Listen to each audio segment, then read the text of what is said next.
Okay, you got Boker Tov, good morning. We are in chapter 31 before the last one in Sefer Shmuel Aleph. It sounds like an end, but actually it's not two different books. I already mentioned that in the beginning of these classes, that Shmuel Aleph and Shmuel Bet is the same book. The division is not real. It just continues as usual. It was too long, so they divided it for two, but there's no essential difference between the two books. Anyway, David, what we saw last chapter, that David went with the Plishtim to the war against Israel, but was demanded to leave and not to participate. Maybe salvation of Hashem from this dilemma. Maybe all was planned. We talked about the options, how to understand that. And when he returned home, there is a very, very bad surprise. By the time David and his men arrived in Tziklag, the city where they lived, right? On the third day, the Amalekites has made a raid into the Negev and against Tziklag. They had stormed Tziklag and burned it down. They had taken the women in captive, low-born and high-born alike. They did not kill any, but carried them off and went their way. When David and his men came to the town and found it burned down and their wives and sons and daughters taken captive, David and the troops with him broke into tears until they had no strength left for weeping. David's two wives had been taken captive, Achinoam of Israel and Abigail, wife of Naval from Carmel. David was in great danger. Or it says vatetzer, it can be great danger or great stress or great sorrow, pain. So it happened when he is in Gilboa? Yes, I just reading for the troops threatened to stone him. For all the troops were embittered on account of the sons and daughters, but David sought strength in the eternal his God. Okay, so when David was in the north, in Afek, the people of Amalek, that we know very well from the Torah, raid the city where he lived, not only the city where he lived, but the Negev also, and we'll see later also some cities of the Plishtim. They used the opportunity that David is away, and they took captives all the people that were there. And now it's like a general introduction for all this chapter. I would say that all this chapter is a test for David also, and again we see very consistent comparison between David and Shaul. So we can say it's one more chapter that show why Shaul not and why David yes. Dealing with the similar situation, it's almost one for one. All the mistakes of Shaul, that David's doing well. It shows otherwise. But first of all, the situation, we understand the third day. David arrived in the third day, so all that happened apparently in the first day. Now, if they are the Amalekim, so first of all, the first mistake of David, or the biggest mistake of David, is leaving the city without any guards. This is why the people apparently were very mad on him. You're going to make to play the geopolitics and live in the city, your family, without basic guards. So that's according to some of the Mefarshim, that was complaining. Why was they were angry against David? So this is maybe a mistake, but we will see that the reactions of David are totally different from Shaul's in similar situation. So there are 3 days he is away, and the Amalekim are coming. Now they are burning the city and taking the people. Why would they take the people? What would be the purpose of that? Slaves, of course.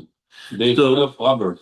They used to go they robbed and took the people as slaves. They didn't kill the people. We will see they didn't kill even one. because it's money.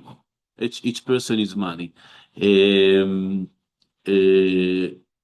Now, we're going to see later, and it's interpretation that is very common, that Amalek were the slave traders of the ancient times. They used to make these raids on the cities in the south of Israel or in the eastern part of the Jordan, and took the slaves who is the big client of slaves in the time? Egypt. So it's exactly between the south of Israel to Egypt. They are taking now. It can explain that at least yourself. what he was taken to be a slave in Egypt. Exactly. The trade of slaves was very, very common in these times, and the big experts were the Amalekim. And this explained a little bit why the Torah is so against them, apart from the spiritual explanation, etc. Slave traders are the lowest kind of human beings, if you can still call them human beings. It's the worst thing. I mean, you can kill people, and that's it. But making them slaves, at least in some aspect, it's much worse than just killing them. The humiliation, the continuous torture. They used to treat slaves as animals, and even less than that. Depends on how much they're worth in the market. And when it's a tribe they're doing that, the tribes of the Amalekim, it's become a family business. You can imagine how is it that people grow up when there are slaves around them. The corruption and the wickedness is instilled in them from very, very young. So it explain why the solution for Amalek is total destruction. From the younger child to the oldest women, they're all part of the humiliation, of the torture, of treating people as animals. And when you grow up in this culture, in this environment, it's really hard to change after that. The wickedness is really, really instilled in the heart in a very, very deep way. So this is like a general introduction about general comment, I would say, why we, at least according to one explanation, why we see the Amalek as the ultimate wickedness, as a pure evil. But the situation right now, that David is coming, and the people are very angry. He is also angry and so upset and sad, and the people around him weren't exactly the high society, gentle, subtle people. They used to be, we said, criminals and people that were out of the laws, and I would say when you pay people to fight, mercenaries and people like that. So they weren't easy people. But here we see the leadership of David. What's happened? One of the biggest mistake of Shaul that repeats time and again was that he was always folding in front of pressure from the people. The people were pressuring him.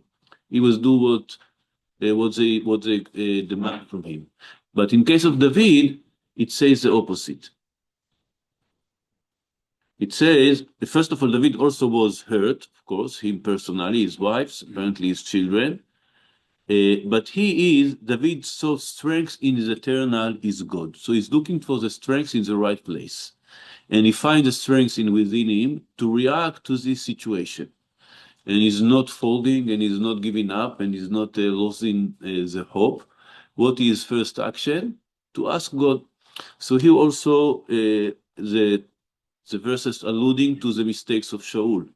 Shaul didn't ask the ephod God in the right time. That was in the end, but also before that we saw when the people stressed him to go against the war against the Plishtim, he went after them. He didn't wait to Shmuel, and he didn't ask for the ephod. And in other cases, he only asked the ephod after things happened. And David is asking it to him in the beginning. And here also read that David said to the priest Eviatar, son of Achimelech, why his father is mentioned. So many times that the father is mentioned. But here maybe it's also alluding the same Achimelech that Shaul killed. Now we see that his son is with David. So it's again reminding us the sins of Shaul.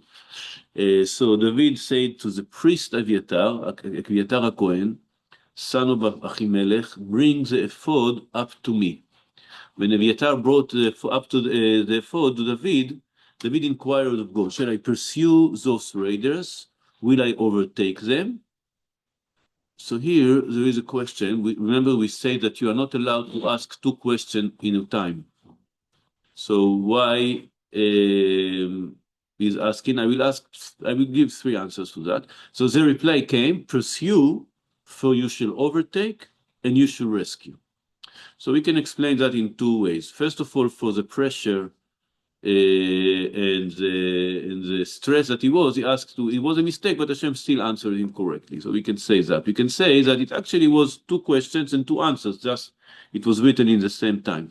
But what I really think in the answer is the same question. Should I pursue them? It's like, will I overtake them? I mean, I won't pursue them if there's no chance to save anyone, right? So it's asking, should I go and will I succeed in that? It's the same question. So Hashem answered him, pursue, for you should overtake and you should rescue. So David and the 600 men with him set out, and they came to the Wadi Besor. There are different opinions. Where is this Wadi? Apparently, some say it's what we call Nachal Aza. It's after Gaza. But some say it's Sinai. But there's no reason to go so west. So some say it's one of the. There is Nachal Absor today. Yeah, there is Nachal Absor, but I say historically, archaeologically, it's not very clear if it's the same what we call Nachal Absor today, of the Nachal Absor of that. Apparently, it's one of the streams that goes from Gaza River. Anyway, he arrived to a place where there is an obstacle, which is not easy. Now, I mentioned at the beginning, it was 3 days. So he went from the north, from Afek, around 100 kilometers, and it took him 3 days. Why it took him 3 days? Maybe he wasn't in a hurry. Maybe he went afternoon and start walking a little bit late. But it was anyway. It was a very big journey. It wasn't something that was done in 2 hours in a car. Right? It's 3 days of walking. Everybody is tired. They arrive to the place. Instead of resting, suddenly there is this pursuit. This running after the Amalekite, so people are exhausted. The Mefarshim also mention maybe some of them lost the hope. They didn't believe it's going to succeed. And again, David has here a question of leadership. People giving up, they are not able to cross the river. So it's not river it's like a big river. Maybe it was the winter. The winter. I don't sure it was a winter, but sometimes right after the winter. Usually wars used to happen in the spring. But many times in the beginning of the spring, the rivers are full. And it was hard to cross the river after 3 days of walking, after this moral hit from the fact that all your families are taken, and apparently with a lot of equipment. All the things that we come to David, and you have to be agile, you have to be fast, you have to run after the people, and to do that fast. So David decided to leave the 200 that didn't have the power or the courage or the will to continue, but not leaving them all together. He gave them a mission. We're going to see later. You will stay here to keep the equipment, what we call lishmor al hakelim. I mean, to keep on the equipment. So David continued the pursuit with 400 men. 200 men had halted, too faint to cross the Wadi Besor. Some say that in the beginning of the story, when David started to gather his army, the first step was that he had 400 people. And then after that, we read he had 600. So some say it's the same 400 and 200. There are the 400 who are strong, trained with David many years, and they stay with him. And the 200 were a little bit more weaker and not so loyal to David and not believing him so much. Maybe there were the people that were angry against him, so they were left behind. Now, maybe there are tensions between these two groups, the people that are more loyal to David, the people that are not so loyal. So in the open countries, they came upon an Egyptian and brought him to David. They gave him food to eat and water to drink.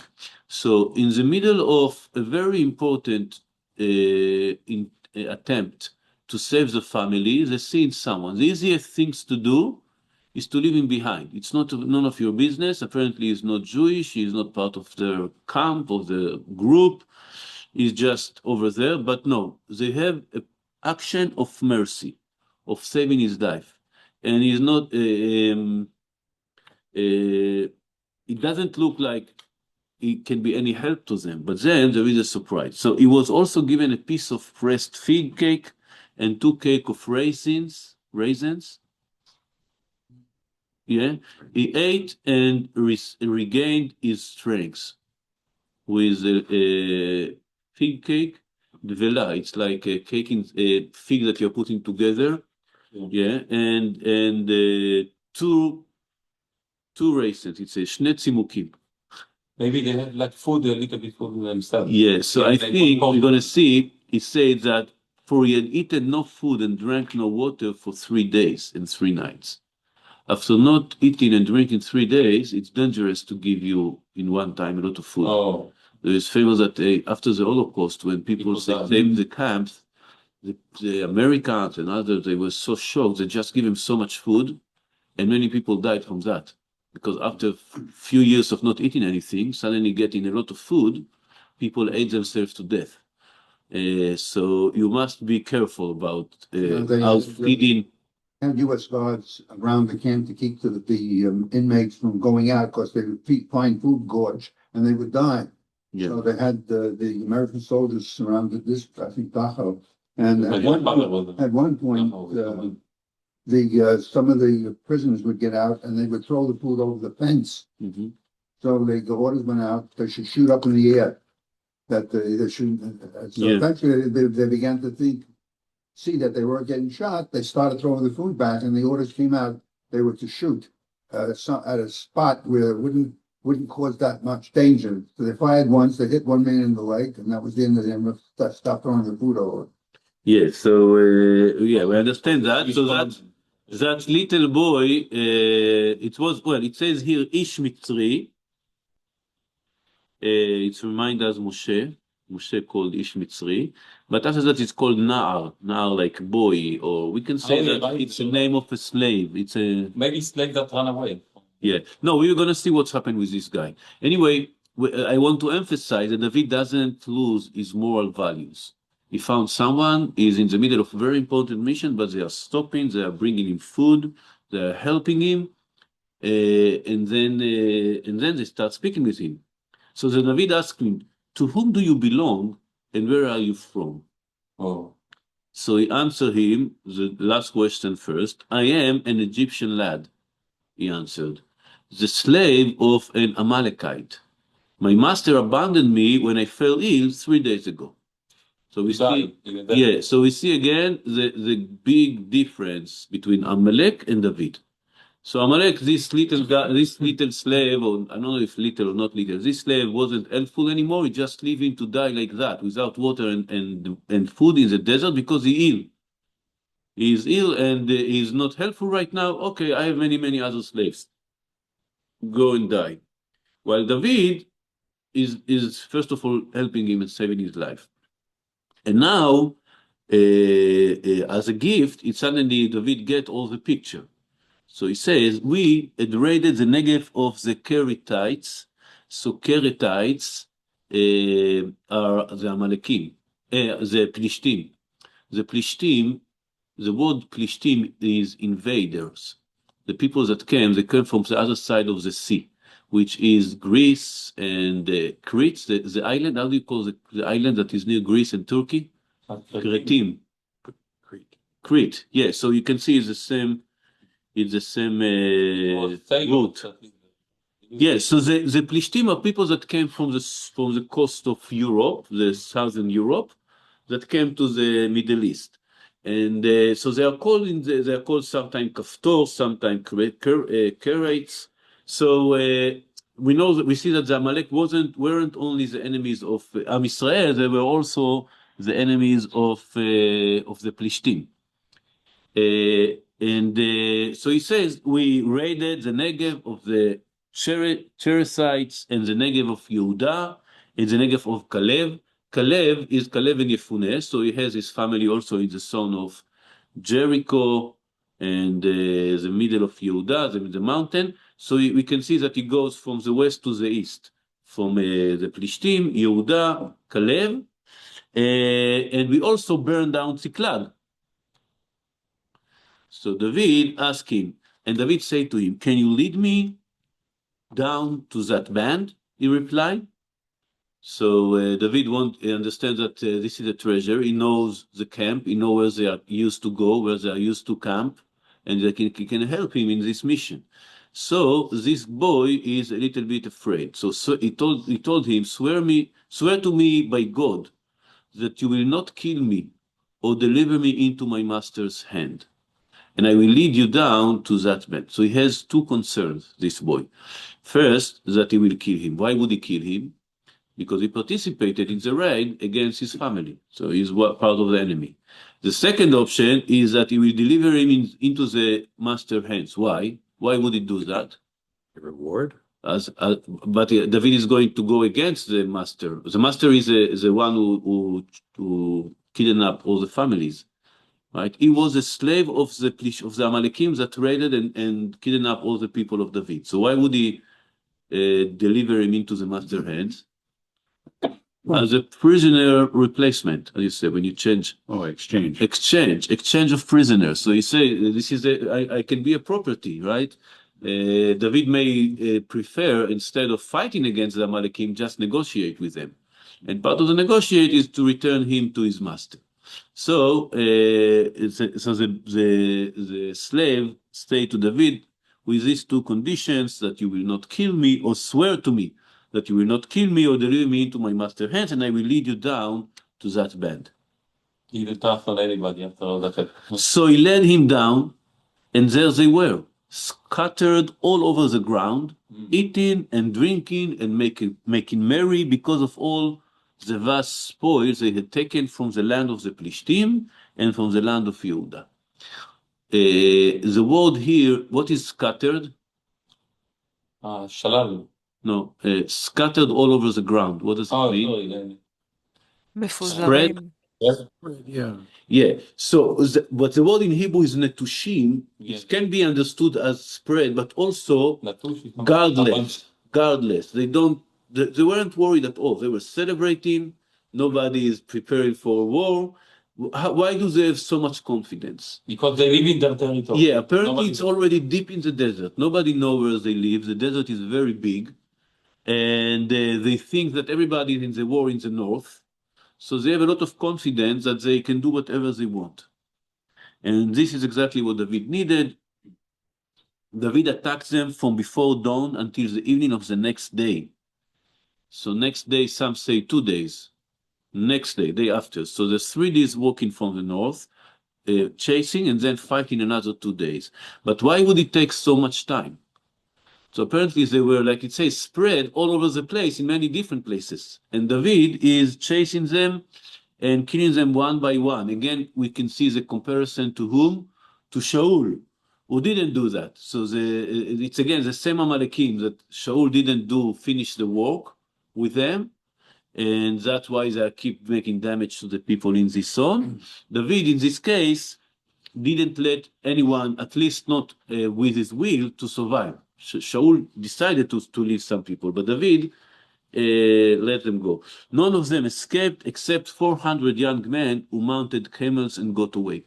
All these numbers, 600, 200, 400, there are some midrashim that related that to other stories, the people that came with Esav, 400 Ishimo.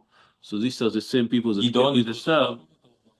The Gidon had 200 or 300 divided to 3. Yeah. These numbers may symbolize something that I'm not sure what. Chachamim say the same 400 that accompany the Esav, whereas these 400 that ran away. as a reward. It's not because the he same. didn't hurt Yaakov. It's not the same people, of course. There are a few generations in between, but it's like their souls. Not that he just hurt Yaakov, according to the Midrash, he tried to fight Yaakov. Anyway, what we can see from here that it's really, really hard to eliminate Amalek. Always someone stayed. After the first attack of Amalek against Yoshua, against Am Israel, Moshe sent in Yoshua and they killed them, but still they didn't finish them. Then there was an attempt with Shaul. Shaul didn't see them. Someone stayed. David is taking them down. Someone stayed. It's really, really hard to eliminate Amalek. We can say it's really, really hard to eliminate wickedness in the world. It's always there. Until Mashiach will come, it will be wicked. Some leftovers that it's really, really hard to finish. When we start, once we finish to eliminate the bad in the world, then the redemption will come. But anyway, we can see that David is dealing with the situation in a better way from Shaul. It's not living from his, at least will, someone, but 400 people could run away. And David rescued everything the Amalekites is taken. David also rescued his 2 wives. And it was a miracle, or not a miracle, like we said before. It may be a miracle, it's maybe just because every person was worth money for them. So nothing of them was missing, young or old, sons or daughters, spoil or anything else that had been carried off. David recovered everything. Not only what was taken from him, but what was taken from the Plishtim, what was taken from the Negev Yehuda and Negev Kalev, the tribes of Am Israel. He was taken everything. David took all the flocks and herds which the troops drove ahead of the other livestock, and they declared this is David's spoil. So the same people that wanted to kill David few hours ago, now they are praising David. David is not impressed by that, as we're going to see. When David reached the 200 men who were too faint to follow David and who had been left at the Wadi Beso, they came out to welcome David, and the troops with him. David came forward with the troops and greeted them. So even though we say they didn't continue, they were too weak, and they were maybe didn't believe in him, didn't want to continue, but still David is greeting them, is keeping around him all the people, even though who are not, I would say, betrayed him or were not so important for him. Again, not like Shaul, that is against his own people, rebuking them for nothing they did, killing the people of Nov, and of course, that is against David himself. So David, even those who are not 100% with him, is trying to keep them close. But then again, we have the voice of the people. But all the mean and churlish ones among the men who had accompanied David spoke up. How do you read this word? Accompanied? Accompanied. Accompanied. I know the meaning. Never know how to say that correctly. Company? Yeah, but accompanied. Yeah. David spoke up. Since they did not accompany us, we will not give them any of the spoil that we seized, except that each may take his wife and children and go. Okay, we see the tension between the two camps inside the camp of David, and the easiest thing to do is to listen to the stronger group, which is the 400 people that could continue. But David, no. David, again, keep his moral values. And David ours spoke up, you must not do that, my brothers, in view of what God has granted us, guarding us and delivering into our hands the band that attack us. How could anyone agree with you in that matter, in this matter? The share of those who remain with the baggage should be the same as the share of those who go down to battle. They shall share alike. So David say, it's became a very famous sentence, כחלק היורד במלחמה, כחלק היושב על הכלים, יחדיו יחלוקו. Those who are going to the war, those who stay behind, both are needed, and both should receive part in the spoil. So again, we see that David is dealing with something that Shaul didn't deal correctly. Shaul deal not incorrectly way with the spoil that was from the Amalekim. In that case, because the order of God was to destroy everything, and he didn't. In this case, David could have said, okay, all is mine or all for this 400. No, he wanted to share it with everybody, and it made it a law.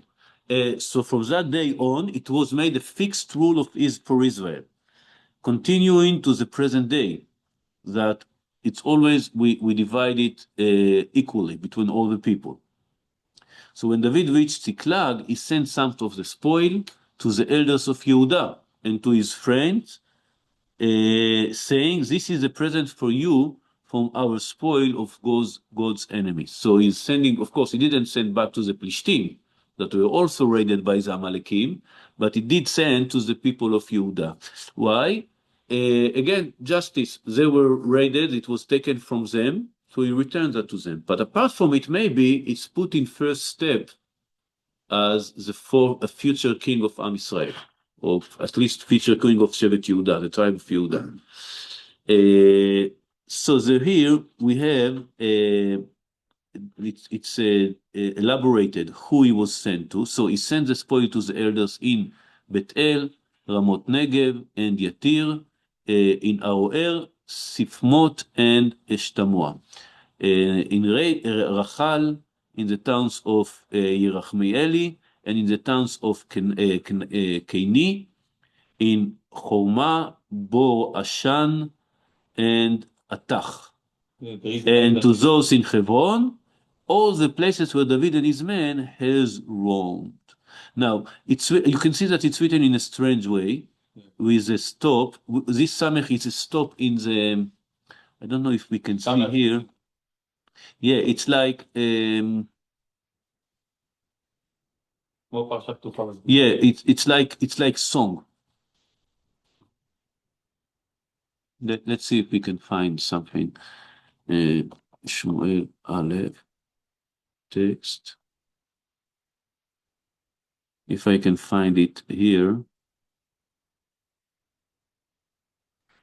Anyway, it's like a song. In the songs, it's written like a little bit. There is a big space and a little bit. Like it's like it's the way that Shirat Hayam is.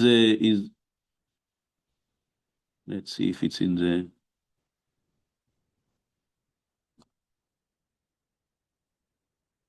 Shirat Hayam, when Yoshua, after the Yoshua finished all the war, it says there is a list of all the kingdoms that he took, all the kings, and it's also written in that way.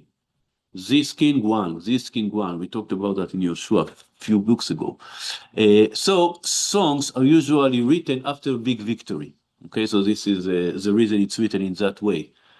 After the victory of Yam Suf, after the victory of Yoshua, and also in this case, okay, let's see if it's here it's written in that way or not. No, it doesn't. No. Okay. Here, maybe. No.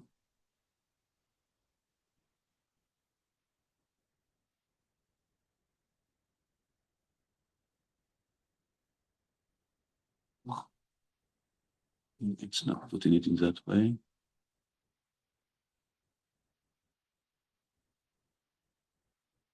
Never mind. Maybe here. Oh, the way that it's appeared in the book. Yeah. Like more as Yeshia. Like, yeah, exactly. This is Ketem Aram Tzova. Wow. Let's see if it's shown. More than 1,000 years. Here. Look at it. Here. Yeah, this is the oldest Sefer Torah that we have, I think, the most accurate. So let's make it a little bit bigger here. No, it doesn't let me. Maybe here. So you see here, this part. Oh, but there is. It's written like a song, the same way that it's written the tenth children of Aman. It's written in that way. The list of the kings of Yoshua is written in that way. And Shirat Hayam is a different way of written songs, but still, it's not lines. It's not lines, yeah, like that. It's with spaces. So this what it's called song, shira, poetry in the Bible. And like I said, it's usually after big victories. So this is a rare case when it's in this case, it's not the people that he defeated, it's the people that he sent the spoil to them. And it ends with Hebron. Hebron is going to be the capital of David in the first 7 years of his kingdom. Okay, so again, we can see that in all the things, there is always, many hints to things that happen with Shaul, the war against Amalek, the spoil of Amalek, the Urim Tumim, and the city of the Kohanim, and how he treats the people that were, how he is reacting in a moment of stress. Shaul broke his principles and go to the Baalat Ha'ov to endure, while David is keeping his values, how to treat people that are in problems, etc. So we all see David make all the checks, right? He passed the test, 100%, he's ready to be king, which is going to be happening very, very soon. Okay, thank you. Bye-bye. Thank Is all you. the we have only